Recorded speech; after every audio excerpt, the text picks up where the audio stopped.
પાટણ ધારાસભ્ય કિરીટ પટેલે મુખ્યમંત્રીને લખ્યો પત્ર।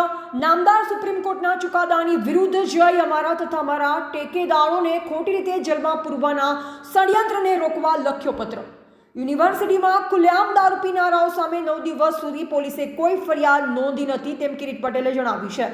આ મામલે પોલીસ ફરિયાદ દાખલ થાય તે અંતર્ગત ધરણામાં વિદ્યાર્થીઓ અને સિવિલ ડ્રેસવાળા પોલીસ વચ્ચે થયું હતું ઘર્ષણ।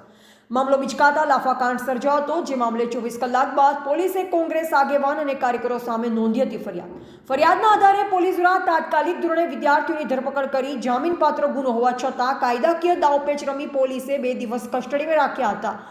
અમે આજે વહેલી સવારે પાટણ બી ડિવિઝન પોલીસ સ્ટેશનમાં હાજર થયા છે। અમારી સાથે પણ પોલીસ દ્વારા આ જ પ્રકારનો વ્યવહાર રાજકેસારે થવાની સંભાવનાઓ છે તેમ કિરીટ પટેલે જણાવ્યું છે।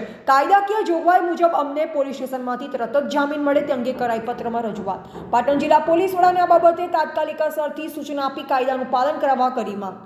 અહેવાલ માનસી ચૌધરી, સંબંધ ભારત ન્યૂઝ, પાટણ।